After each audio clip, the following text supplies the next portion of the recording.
आज के दिन आप कुंभ मेला में देख रहे हैं क्या हो रहा है। कुछ तथाकथित बाबाओं ने कैसे कैसे अपने आप को शिव के प्रतीक मान के आपको क्या चीज़ें बताने को कोशिश कर रहे हैं। बताइए कि शिव अपना दिनचर्या में अगर ये टॉक्सिक चीज़ों को, गांजा, दारू, भांग, ये सब चीज़ों को अगर लेते थे तो हम भी ले सकते हैं। भाई साहब, मैं आपको एक शब्द में बता दूं कि शिव आपकी समुद्र मंथन में जो विष की ज्वाला प्रज्वलित होके संसार को निगलने के लिए निकला, उसी को शांत कराए थे निगल के। वो शिव स्वरूप है। जब वो खुद शांत कराए थे तो उनकी कंठ नील पड़ गया था, नीला पड़ गया था, इसलिए नील कंठ के नाम पर भी जाना जाता है हमारे शिव भगवान।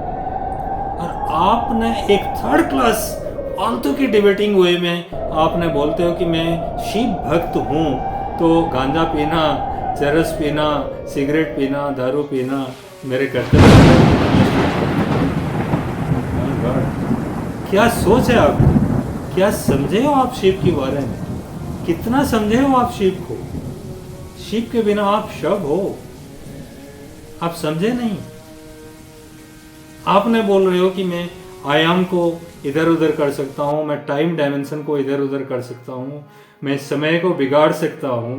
अरे भाई, आपने अगर शिव भक्त हैं और ऐसे बोल रहे हैं, काल की काल महाकाल के सामने अगर ऐसे चीज़ों की शब्द आपके मुंह से निकल रहा है तो आपको शिव कृपा कितना हुआ है वो तो भगवान जाने। लेकिन आप जिस लोगों को ये मूर्ख बना रहे हैं, जिस लोगों को आप ये शब्द बोल के, जिस मीडिया को आप ये बताने की कोशिश कर रहे हैं, खबरदार, मैं किसी का नाम लेके नहीं बोल रहा हूँ, बट ये सनातन धर्म की नियत नहीं है। ये प्रकृत सनातनी की नियत नहीं है। ठीक है, मैं आखिर में आपको एक मज़ेदार स्टोरी सुना के जाऊं। आज की वीडियो अंत करने से पहले एक मज़ेदार स्टोरी, मेरे मनगढ़ंत स्टोरी है, लेकिन इसमें बहुत एक गुड़ तत्व छुपा हुआ है। आप सुनिएगा जरूर, समझिएगा जरूर, तो मज़ा आएगा आपको समझना कि हम सनातनी कहाँ क्या करने के लिए जा रहे हैं। ठीक है, जैसे भगवान विष्णु ने सुबह सुबह प्रातः भ्रमण के लिए गरुड़ जी के साथ घूमने आए, पृथ्वी को देखने आए कि कुंभ में क्या हो रहा है। इसी टाइम आपने नारद जी को तो जानते हैं, जो जहाँ चाहें वहाँ पहुँच सकते हैं। तो नारद जी वहाँ पहुँचते हैं, गरुड़ को बोलते हैं थोड़ा रुकिएगा, विष्णु भगवान से मेरे को 2 क्वेश्चन पूछना है।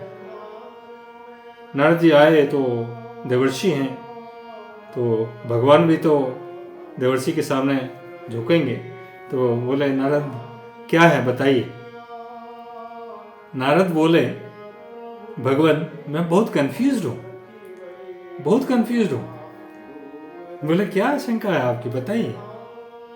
बोलते हैं, भगवान मेरे को सुनने में आया कि 40 करोड़ लोग कुंभ में नहाने वाले हैं, और मैं तो ये जानता हूँ कि कुंभ में अगर सही मायने में आंतरिक श्रद्धा के साथ अगर कोई नहाता है तो वो तो वैकुंठ पदार्थ है। तो 40 करोड़ लोगों को रखने के लिए आपके वैकुंठ में इंतजाम तो नहीं होगा मेरे हिसाब से। ईश्वर को क्वेश्चन पूछ रहे हैं नारद जी कि 40 करोड़ आत्माओं को कहाँ आप खेपाओगे, कहाँ रखोगे, व्यवस्था कैसे होगा आपकी। तो भगवान विष्णु ने हंस के बोलते हैं, नारद जी आप सब कुछ जानते हुए ये सब चीजें क्यों पूछते हैं। इंद्र इंद्रियों की राजा, जो इंद्रियों की कार्यकलाप को देखते हैं, जो इंद्र हैं, जो गुरुओं की गुरु इंद्र, देवों की देव इंद्र, जो आप लोगों की जो पृथ्वी की कार्यकलाप को देखते बीच बीच में वो अपना जो होमवर्क करते रहते हैं, तो वो क्या बंद हो गया है क्या। बोले, समझा नहीं। नारद जी बोले, समझा नहीं, बताइए, थोड़ा विस्तृत विवरण दीजिएगा। तो बोले, जो आपने ये धर्म को विखंडित करने के लिए जो कुंभ की स्नान को विखंडित करने के लिए जो सो कॉल्ड वायरल बाबा हुए हैं, जो सो कॉल्ड वायरल ब्रह्मचारिणी हुए हैं, जो सो कॉल्ड आप देख रहे हैं वहाँ, किसी का नाम मैं नहीं ले रहा हूँ, किसी की वायरल चीज़ों के लिए मेरे को कोई लेना देना नहीं है, लेकिन आपने सनातन धर्म में पुरातन प्राचीन मंदिरों में अगर जाते हैं तो ये जरूर देखे होंगे कि बाह्य परत मंदिरों की बाह्य परत में होता क्या है। अगर आप खजुराहो गए हैं, अगर आप कोणार्क टेम्पल गए हैं, अगर आप कोई भी मंदिरों में पुराने प्राचीनतम मंदिरों में गए हैं तो आप बाह्य परत में क्या देखते हैं? नग्न दृश्य। आप न देखते हैं कि रंभा, उर्वशी, मेनका या कोई भी आपकी ऐसे चीज़ें, ऐसे रूप दिखाई देते हैं जो आपकी धर्म को संकट में डालने के लिए हमेशा तैयार रहते हैं। ठीक है, तो भगवान ने नारद को समझाया कि ये सब चीज़ें क्या इंद्रदेव ने नहीं कर रहे हैं क्या? कुंभ के मेले में आपने क्या ये सब चीज़ें नहीं देखे हैं क्या?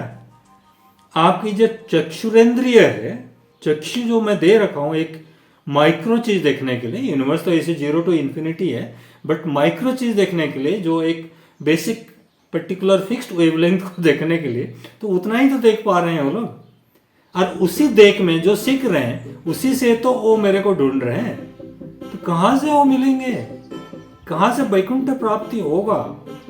आपने समझ गए नारद जी कि अगर आप इंद्रियों को प्रॉपर कंट्रोल न करते हुए आपकी ये जो ज्ञानेंद्रिय है, जो स्पर्शेंद्रिय है, रसनेंद्रिय है, घ्राणेंद्रिय है, चक्षुरेंद्रिय है, श्रोतेंद्रिय है, ये सब चीज़ों को अगर कंट्रोल नहीं कर सकते हैं तो इंद्रदेव, जो देवों की देव, जो इंद्रियों की इंद्र हैं, जो परिचालक हैं, वो तो आपको ध्वस्त करके रहेंगे, वो तो आपको नहीं मानेंगे, वो तो आपको आगे बढ़ावा नहीं देंगे ना। अगर इंद्रियों की शक्ति को आप नहीं विजय प्राप्त कर सकते तो इंद्र को विजय प्राप्त नहीं कर सकते तो वैकुंठ की सपना कैसे देख लेते हो कुंभ में एक दिन स्नान करके? बताइए। नारद मुनि बोले, देवर्षि बोले, भगवान सत सत नमन, इसीलिए ही मेरा ये जो जिज्ञासा था इसी को मैंने आपको पूछा। तो मैं अगर मेरा स्टोरी को ज़्यादा बताऊं तो वीडियो लंबा हो जाएगा, सुनिएगा ज़रूर, आगे की वीडियो में और विस्तार में जानिएगा ज़रूर। लेकिन अगर आप नया हैं इस वीडियो में तो आप सब्सक्राइब करिएगा, लाइक करिएगा, शेयर करिएगा, और जो मेरे को सुन रहे हैं कंटिन्यूसली सुनिएगा। बट हमेशा मैं बोलता हूँ कि माइंड मैटर्स एजुकेशन एक ऐसा चैनल है जिससे आपको ऐसे पॉइंट्स नोट करने की मजबूर होना पड़ता है, जिससे आप रिसर्च कर सकते हैं हमारे सनातन की, हमारे धर्म की, हमारे विज्ञान की, और आगे अपना जीवन को, अपना दिनचर्या को बढ़ावा दे सकते हैं शक्ति स्वरूपा के साथ, शिव के साथ, शिवा के साथ। ठीक है, तो धन्यवाद ये वीडियो सुनने के लिए, और आपके पेशेंस को धन्यवाद, क्योंकि आपकी बहुमूल्य समय में लिया मैं जानता हूँ, लेकिन इससे कोई मैसेज हमारे सनातनियों को ज़रूर जाए, हमारे सनातन धर्म की बढ़ावा हुए, इसीलिए ये वीडियो मैंने बनाया। मैं किसी को क्रिटिसाइज नहीं करता हूँ, किसी का नाम नहीं लेता हूँ, बट मैं हमेशा आहत होता हूँ जब हमारे सनातन की ऊपर कोई आँच आता है। तो आप लोग समझ जाइएगा, नहीं तो भगवान श्री कृष्ण जैसे अर्जुन को वो गीता में समझा चुके हैं ऑलरेडी, यदा यदा हि धर्मस्य ग्लानिर्भवति भारत अभ्युत्थानम अधर्मस्य तदात्मानं सृजाम्यहं परित्राणाय साधूनां विनाशाय च दुष्कृतां धर्म संस्थापनार्थाय संभवामि युगे युगे। ये गीता के सारांश को कभी भूलिएगा मत, ये गीता के सारांश को सनातन की सारांश मानिएगा, इसको लेके आप चलिएगा। धन्यवाद। सर्वे भवन्तु सुखिनः, सर्वे सन्तु निरामया, सर्वे भद्राणि पश्यन्तु, मा कश्चित् दुःखभाग् भवेत्। ओम शांति शांति शांति।